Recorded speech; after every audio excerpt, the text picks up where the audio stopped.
This was twins in 2000. They were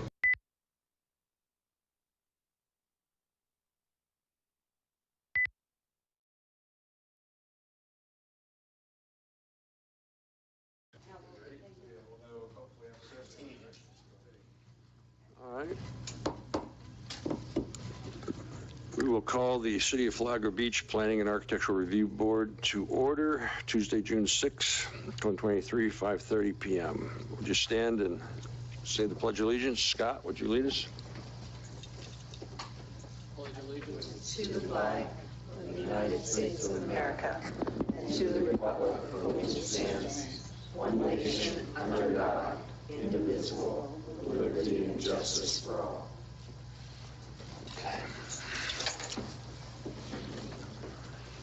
Anyone who hasn't silenced their cell phones, please do so. I'd like to welcome Lisa Smith to our Planning and Architectural Review Board. Welcome, welcome.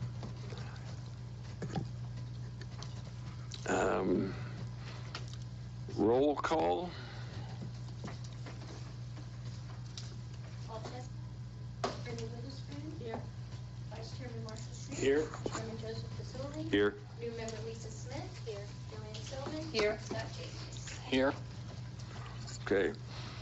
Approval of the meeting of the minutes, May 2nd. Anyone have any comments or clarification? Oh, we found a typo. It says on the, after A, the paragraph Larry Torino informed indicated that he met with applicants. First, Which page? not me. Oh. Okay. Anyone else?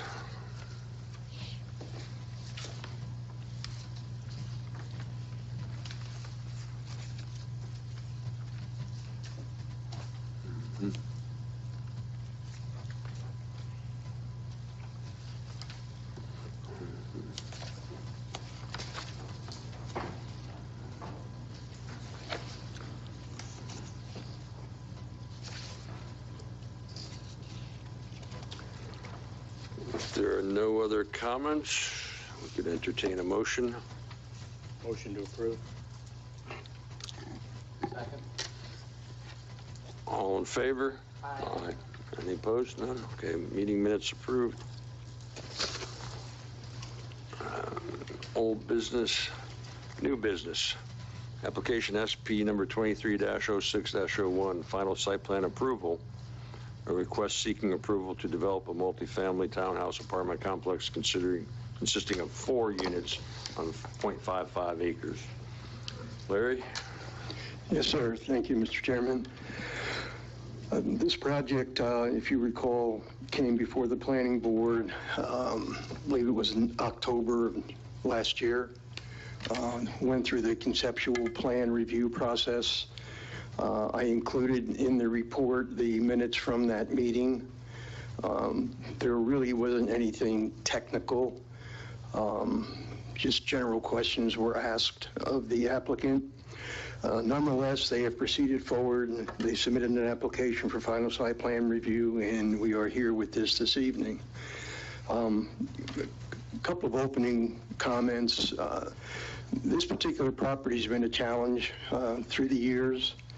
I can remember back in 2005 or 6, there was a couple of plans that came across informally to the building department, and they never came to fruition, primarily because they failed to take into consideration what this applicant has taken into consideration, and that was letting the land dictate how the form of and the geometry of the building footprints have been created. I'm going to go through a series of slides and welcome to take any questions.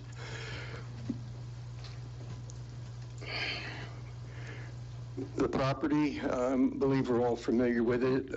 It's on the corner of Palm Drive and Village Drive. I might add that Village Drive is not a public right-of-way. It's an access easement. 15 feet of this property and 15 feet from the Bridgewater property to the west. The zoning of the property, currently it's commercial. You can see the delineation of the property in the upper right-hand corner. Part of the property is zone conservation. The future land use map for the property is medium-density residential. So the proposed project, even though it's in a commercially zoned project, zoning district, is compliant both with the zoning district as it states in the land development regulations under the general commercial category. It's a boundary survey, 0.59 acres. You can see it kind of looks like a shoe and somebody had a swollen metatarsal or whatever, but this is it. It borders obviously on wetlands, and you'll see a little bit more about that in a minute or so here. The wetlands, I'm sorry, let me go back one, hopefully.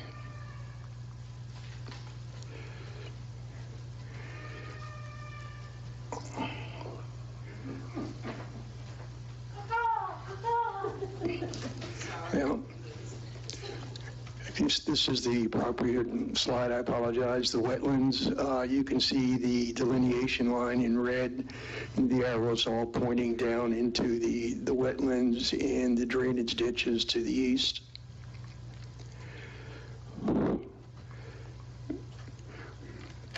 There is a 25-foot wetland buffer that's been delineated on the property.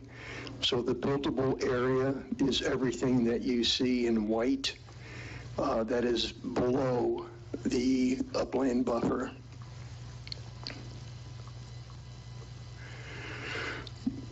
This is the master site development plan. It's a little bit difficult to read, but what I've done here is shown the entire complex, outlining the buildings in a color for you to distinguish. But I have broken it down further. This is just the residential area, kind of zoomed in. The pink, obviously, is the building footprint for the various units.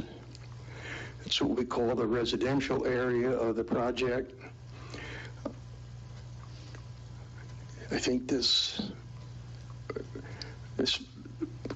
clicker needs a little bit of revitalization. It's close to retirement, I think. It's not wanting to cooperate. Anyway, I'm sorry, the non-residential area, which is to the south of the residential area, is primarily comprised of parking, retention area, and also the dumpster location to serve these 4 units.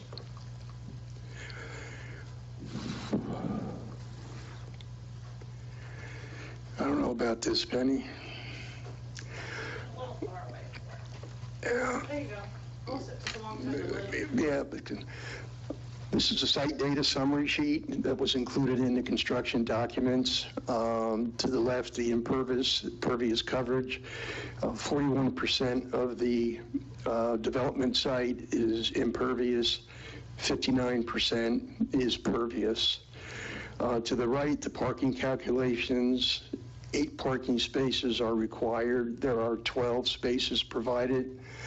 One of the units has an additional parking space available to it on site, and there are 3 guest parking spaces in that non-residential area that I just showed you.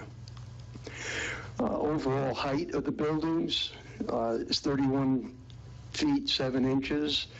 The mean average falls around 27, 28 feet. So it is well below the maximum height. The density is 10.6 units per acre. This particular zoning classification allows a maximum of 18 units per acre.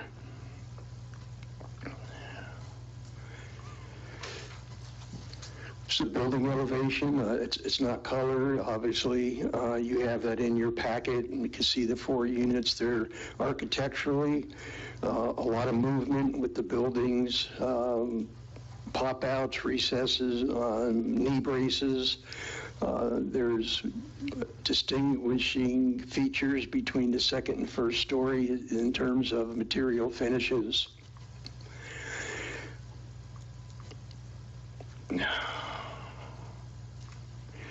Whoops. I kind of gave away the...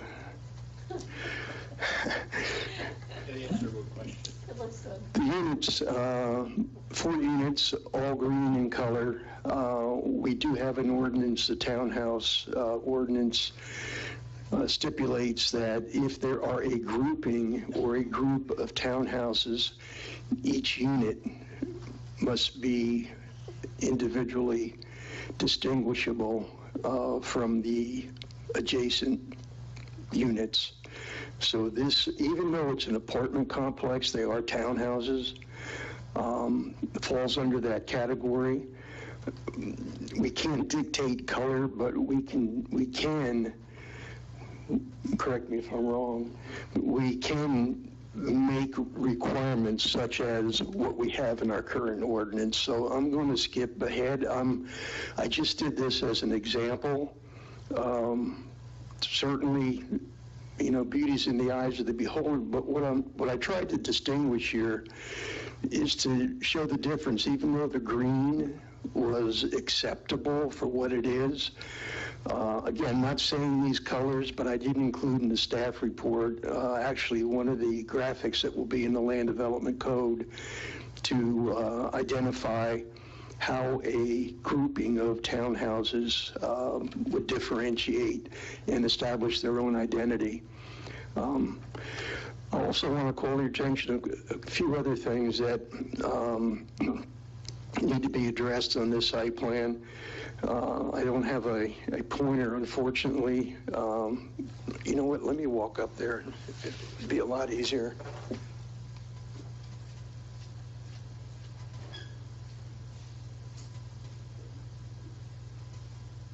Finally, you want to turn that mic on and turn it towards him so that Two things. One, I call these landscape ribbons. On the construction plans, they stop back in this area here, which makes this concrete dimension roughly 36 feet across. I'm recommending that they extend this landscape strip, put some type of vertical element in it, take the mailboxes that you can see were here and put them between the property as opposed to this individual having to walk over here. That's not a significant item, but just something to think about. But more importantly, there is no connection from this end unit to the parking area, more importantly to the dumpster area. Even though this isn't a busy right-of-way, it still requires each one of these individuals, with the exception of the one living in last, to walk out over the street or walk across the yard. So I'm recommending that sidewalk be put in here. It's this blue superimposed, starting here, and it go across each of the 3 remaining units.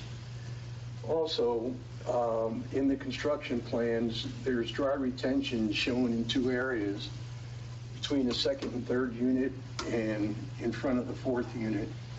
There's a drop of approximately 3 feet here and 4 feet here. It calls for a retaining wall and also a fence, even though these are supposed to be dry retention and just used when there's heavy rainfall. I'd like to see detail on the fence in both locations. I think that's important as well.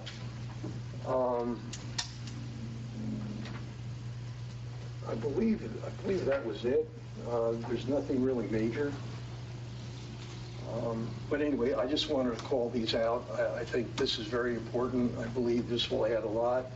I believe the color scheme, whatever it may be, adds a lot to the curb appeal and also to the caliber of the project.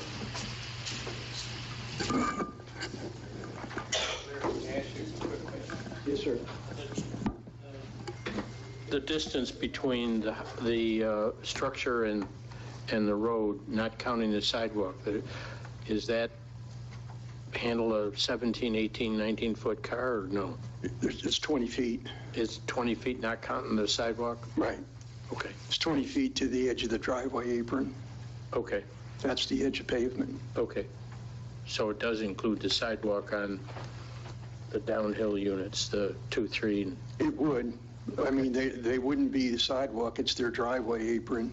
okay, So the sidewalks are irrelevant. It's from the garage front to the edge of the apron, driveway apron, okay, and that is 20 feet. okay. I was concerned that you park a rather large car there, you don't want it hanging out in the road. Well, I mean, there are 21-foot trucks, No, I know. Okay, 20 feet. okay, that's fine. Thank you.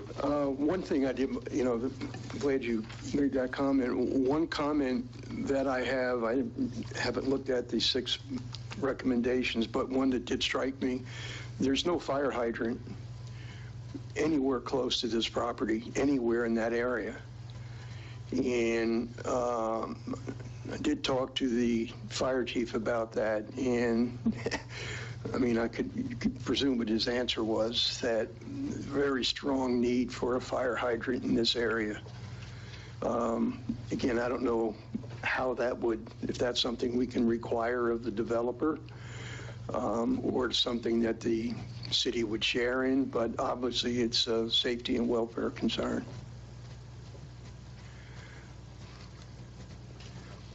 Okay. Scott, do you have any questions? Larry, I just want to say, there's no fire hydrant back there for all those condos? Nothing. Holy smokes. Now, there they've been may there be a since- fire hydrant inside of Bridgewater, I don't know. Yeah, Bridgewater's another story, but those condos have been back there since the mid-'80s. Well, there may be some back in, but they're well over Okay. 500 feet away. Right, too far away. Mm-hmm. It ought to be looked at. I mean, gosh, for the sake of the existing one as well as what Mr. Blythe's going to put up here. I mean, I don't know what it costs to run fire hydrants. So, but we got to have water's got to be there. Can't be that. Yes, it is. That would be the developer's issue, not the city. It would be a city's issue, Yeah. because it's not just serving this development. If it was serving the development only, it'd be developer's issue, but if it's serving the area, it's city issue.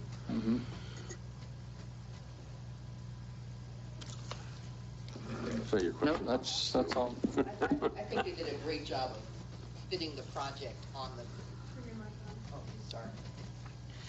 I think that they did a great job in fitting these 4 units on that weird shape of property. I think it looks great.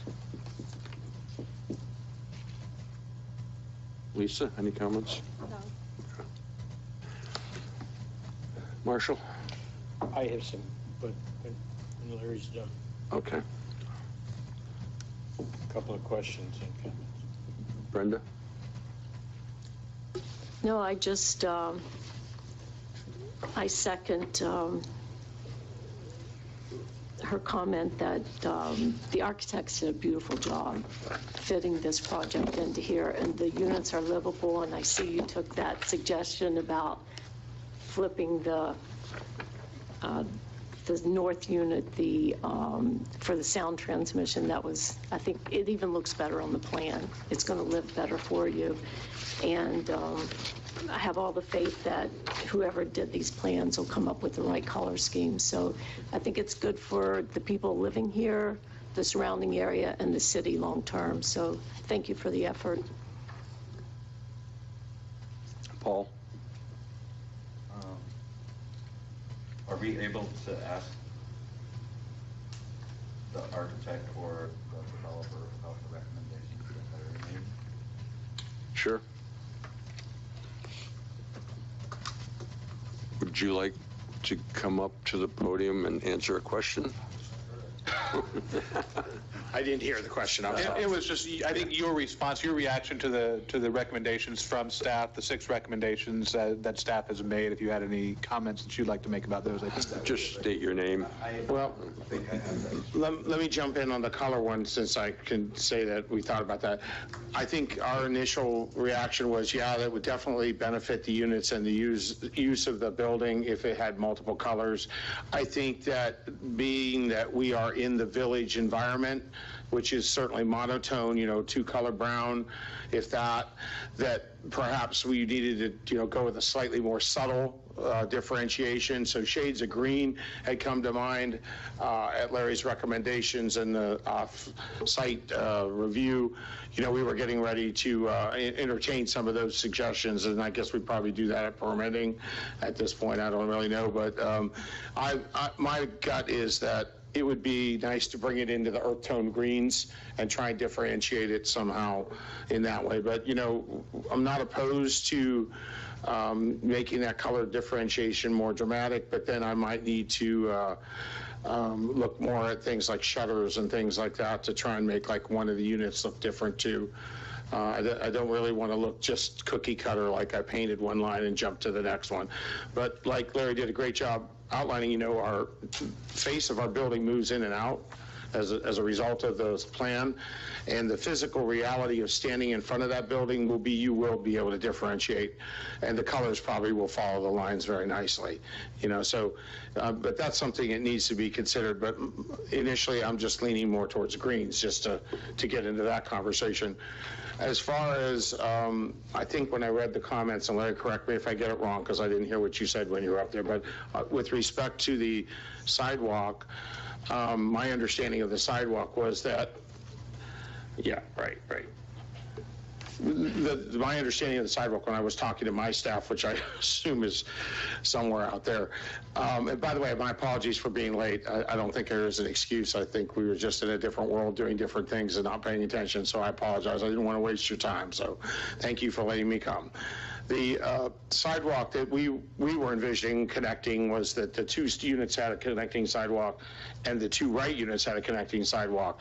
And that slipped by me. I was wanting to connect a unit sidewalk along the face of the buildings, which is behind the wall that you also brought up, which I think was also kind of a misunderstanding and misdirection on my part. They had suggested on the engineering plans using an aluminum rail, and I said, no, this is a building that's in touch with its environment. I don't need shiny aluminum out there, and suggested something wood, but I think that the artwork that was selected was a solid wall. And so my recommendation and what we would be coming back with is like a 2 or 3 bar wood railing system at the right height in order to give the barrier so people don't fall in, and also not obscure the front of the building and kind of look like it, the earthen tones that we're trying to present there. As far as I don't know if I'm doing this to see, the fire hydrant, I don't know this to be true, but during the conversation that I had with my people, which they were here, and I'm talking about Noah Stevenson and Dan Wilcox, the impression they gave me was that they thought there was a fire hydrant right in front of Building 2 inside the village. I don't know that to be true, so I don't want to misrepresent that. But, they were like, well, there's one down the road, we'll call the fire chief and see, what do you think? So, that's obviously a question that needs to be answered. You can't have a wood building without a fire hydrant. So, and of course, we're not an all wood building either, but still, it's something that needs to be answered. So I don't think I can actually answer that question at this point. It's a beautiful building. I thank you for the compliment. I want to tell you that it's a labor of love to work on that property. We are not impacting the wetlands, are we, Larry? We're pretty much staying completely out of it. We managed to, make it happen with what we had, which is, I've been out there pacing it a dozen times, trying to make sure that the building it's drawn is the building that would fit. So being a resident of this city for as long as I have and living on the opposite side of the marsh, I will be looking at it. So, I assure you that anything I build there, I'm going to want to look at for as long as I'm around to look at stuff. So I don't know if that answers everybody's questions, but, I'm here. Mark, one thing I would add that I didn't include in the staff report, the upland buffer, obviously you're going to have your silt fence right up to the back edge of each of the buildings, corners. I would recommend, and I'll speak to engineering about it, that you set that silt fence back by at least 10 to 12 feet into the 25-foot buffer, because anything on the water side of the silt fence would be undisturbed. Whatever's disturbed on the upland side of that silt fence would have to be restored anyway. So what I'm saying is, rather than your machine or men stepping over the silt fence knocking it down and getting into that upland buffer anyway. If you just move the silt fence back towards the end of the project, we get a landscape architect or somebody, a botanist to go out there to check the vegetation that's native to that area, and it just be restored. So, You know, it's kind of like interesting how this is developed. You know, I do enjoy complicated projects. I think that's pretty obvious. But I will tell you that all the conversations I've had with the subs that would be working on this job sound a whole lot like when we were kids, we were trying to build a ship in the bottle. You know, talking about, you know, where we would place the equipment on the parking lot side and, you know, what would have to be hoisted in. So unless we don't do it the way we plan, I bet we do very minimal back there because we've worked it out where we're going to basically work our way from the far corner out, you know, and once we do that, then we're going to turn around and be able to work our team from the far corner back using the wood and so forth. But as you say, it's construction and it's never been a perfect world, but, you know, we do better than most, so I'm proud of my teams.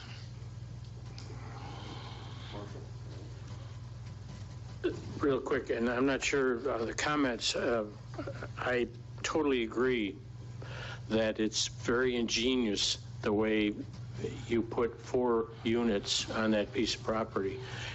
They're all 2-bedroom, correct? Or is the first one a 3-bedroom? We have a 3 on the first one. Okay, and then everything else is 2. Correct. On our attachment 5, and one of the things that Larry had on one of his slides, it would be C06. Larry is, and I know you've probably done this, but I need to ask you anyways, the proposed dumpster enclosure, that's in a position where the guys don't have to finagle to try to get. No. Okay. No, Rob Smith reviewed this plan and he's okay with it.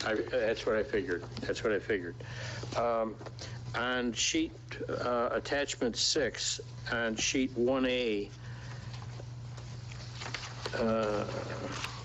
take that back, 3B, just I'm thinking of, I'm sitting on my lanai on house number 3, and I'm listening to my AC unit, and I'm listening to Unit 4's AC unit. I like the way you have the second building. I think it's the second building. No, it's the third building. You have an AC unit that's sort of tucked in the corner. And I saw that in the last Unit 4, it looks like both of those units are right next to the lanai for, and I don't know, I'm not an AC guy. All I know is that for noise or whatever, if my unit is running, that's fine, but if the neighbor's is running, I don't want to really listen to it.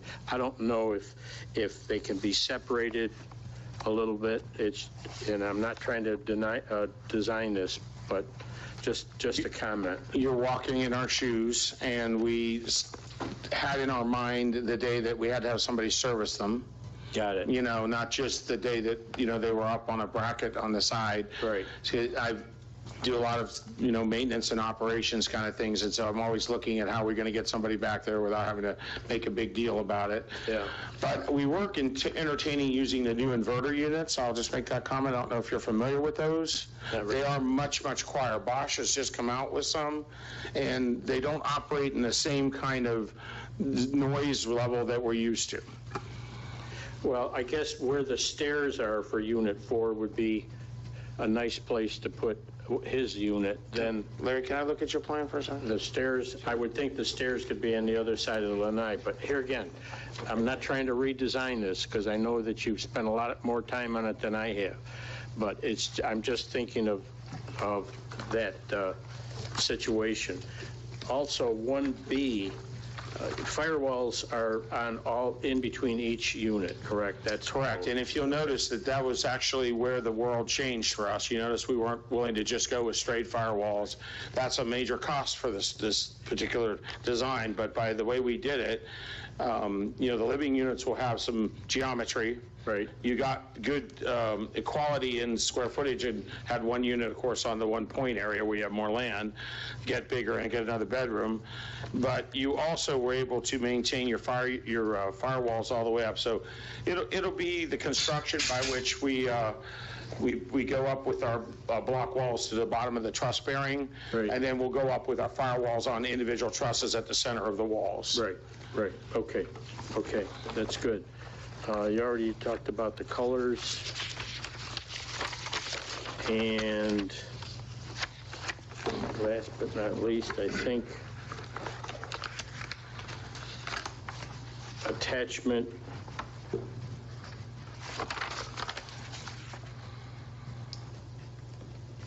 Okay, I guess you answered it, all right. Already got answered, thank you, appreciate it. Really nice looking. I think it's a lot better than an empty corner. There's not a lot of multifamily land left in our little city, so, True. you're going to see some innovation now as people go forward and try and, work with the properties. I think that I've had a lot of comments out of some investors that look to try and help us build it and stuff, and I just don't think they've ever seen a city like Flagler Beach. We operate in our own little environment, and we do things our own way, and I like the way we do it, so. Mark? Yes. Before you sit down. I'm sorry. It's okay. Are you planning on renting these or selling these? We are planning on renting them. Yeah, because fee simple it'd be very complicated to articulate that, I guess, the legal description. Help me understand the question. I got lost in it.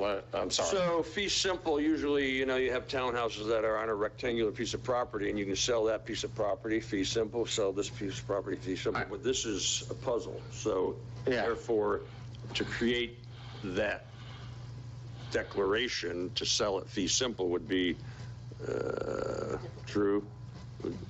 Involved. It would just be a difficult survey. I mean, it would be a survey, function of the survey. Yeah. But it would be a hard survey. Yeah. It's possible, but no, I think the intent is to rent. To rent, because then those two compressors side by side wouldn't make any sense if you were going to try to sell one. Right. It's on somebody else's property. Right. When I look at, and Larry, I think you might have hit on this, but at the very south side, that's a sidewalk that runs along the perimeter before it gets to that first parking space. And then you're on the site plan, right? I'm on the site plan, L1 actually. I'm looking at L1, but I assume that's a sidewalk. Bear with me because I think I know the area you're talking about. I just want to get. Okay, so on, L1 is a landscaping. Yeah, well, I could go to the civil drawing too. It could be CO4. Okay, CO4, right, Yeah. okay. And then there's a power pole on the very south side, I think. And then, is that a sidewalk that runs around it? Well, where we have the building. Retaining wall. It's a what? I'm sorry. Oh, it's a retaining wall? It's a retaining wall. I didn't hear you, Larry. He's speaking about the retaining wall that's right, around right. the retention pond. Oh, I see. Yeah.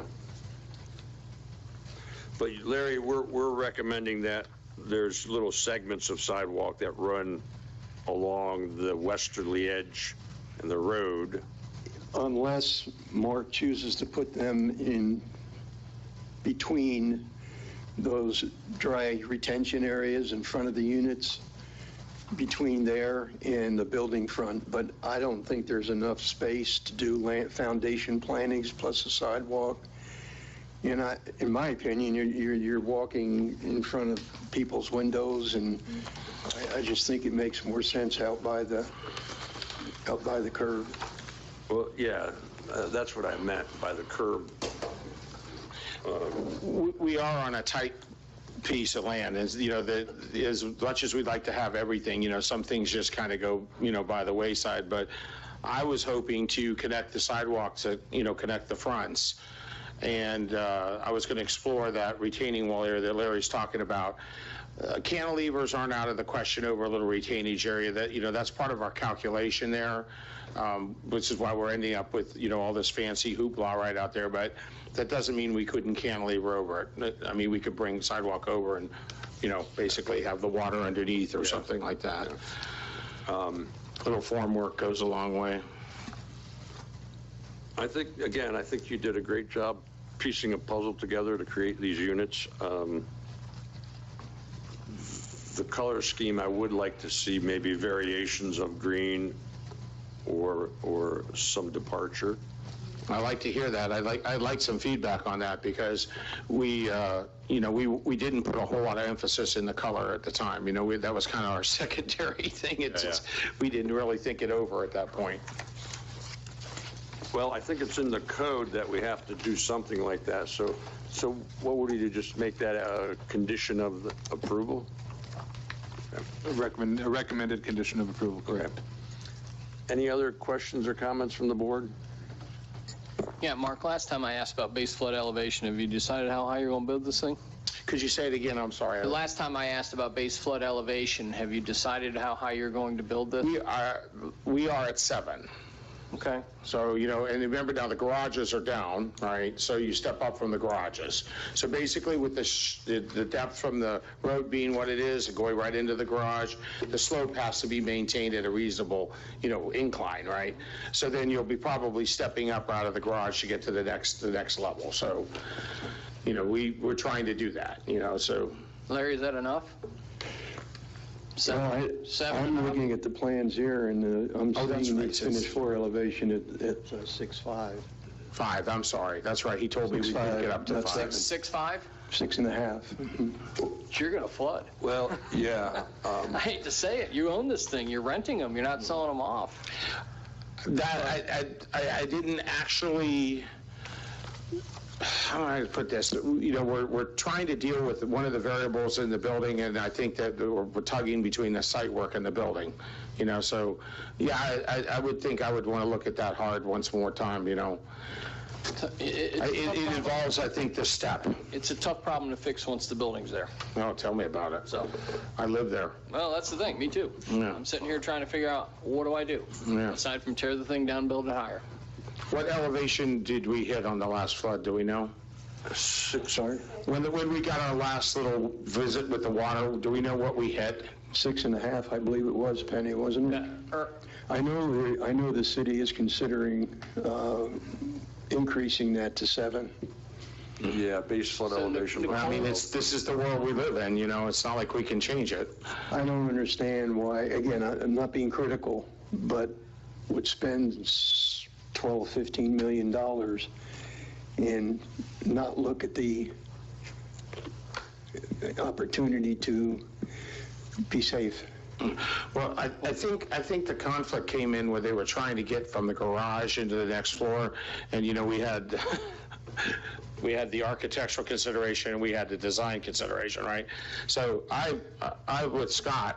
I don't think that going up is a bad thing, and I think we got to figure out some way to get a step in there. That's all there's to it, So, we're basically half a foot down, right? So that we're looking at 6 inches. Steps are 7 1/4, right? 7. I mean, myself, the way I see this, again, I'm only looking at planning and zoning, but from a design perspective, I could see stem wall here, and you just have to have steps getting up into the units. And you're safe and they're safe.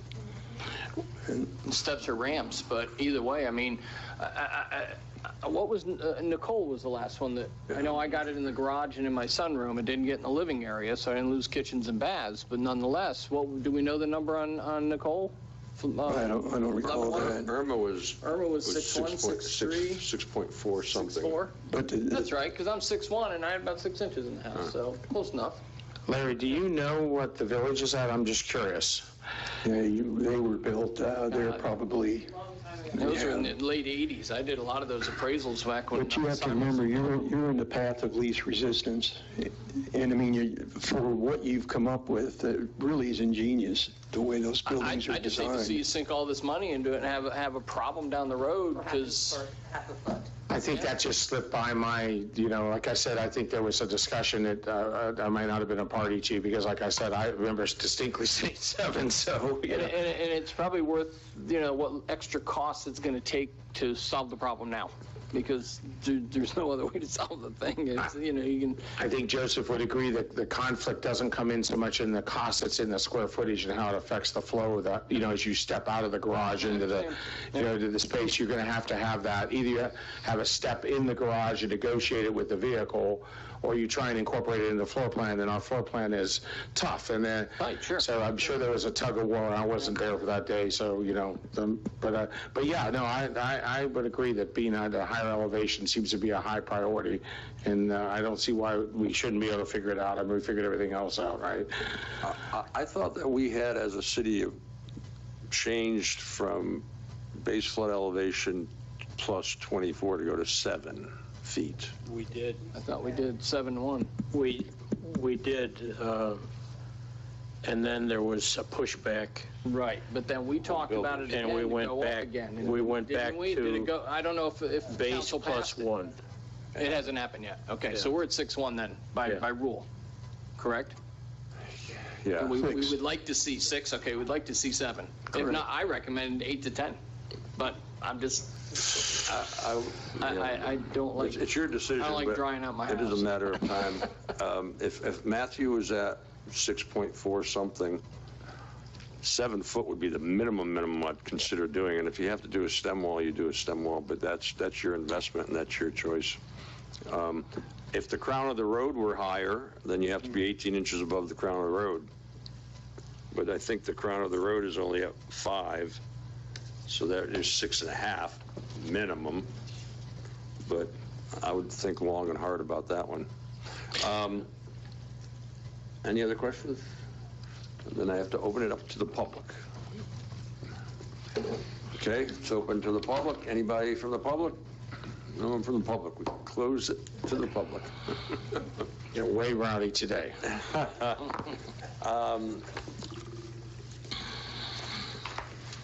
And entertain a motion.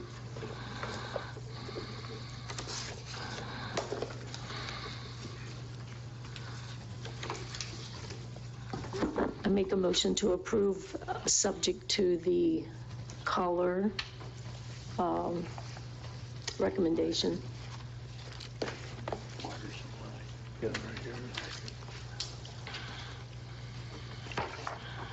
And do, About the pedestrian circulation. sidewalk, pedestrian circulation would be the sidewalk. Do you want to include the fire hydrant?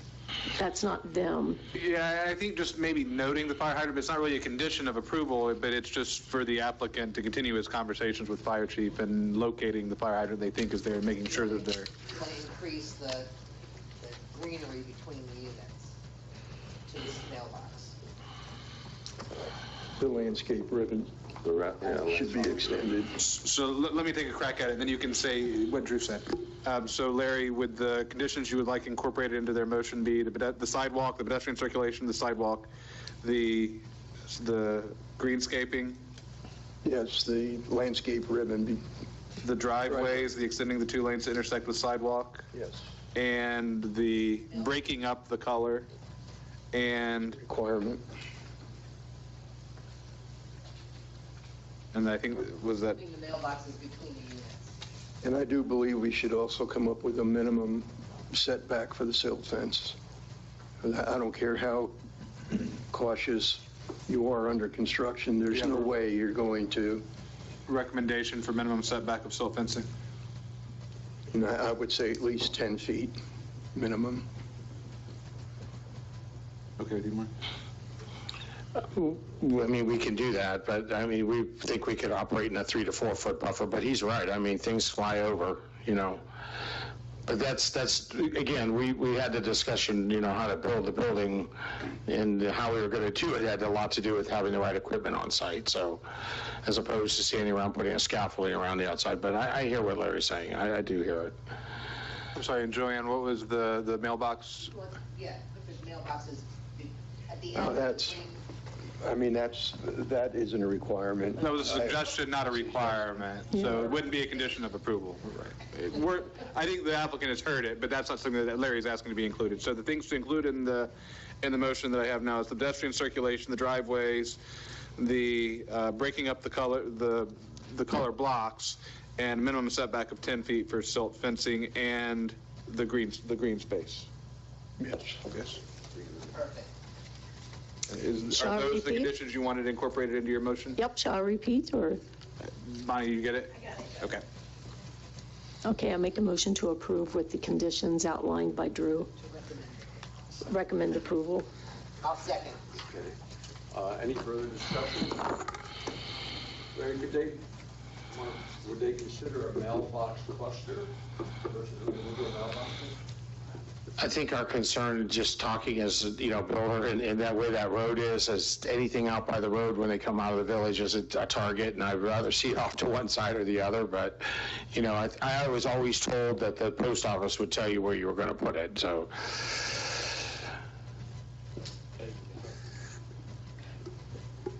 I will, I guess, roll call, All in or I could do it. It's fine, and whatever's easiest for the board, I think. Okay, yeah. Okay, vote. All in favor? Aye. Any opposed? Okay. Mark, congratulations. Thank you. I think the job now is to build it, and of course, the minor revisions that we've been talking about are probably been in flux from the beginning. Some of that stuff we've had a lot on our mind trying to build this thing. We really have. So I do appreciate it. Thank you, board. Again, I apologize for coming late. I don't know where we were, but we weren't here. Thank you. All right, thank you. Thank you, Mark. Okay. I'm going to give you back your paperwork. Bonnie at the meeting anyway, so no problem. Thank you. Just going to June 22nd or push it to July? Let me have a day or two. I need to talk to David King. Mark, I'll let you know.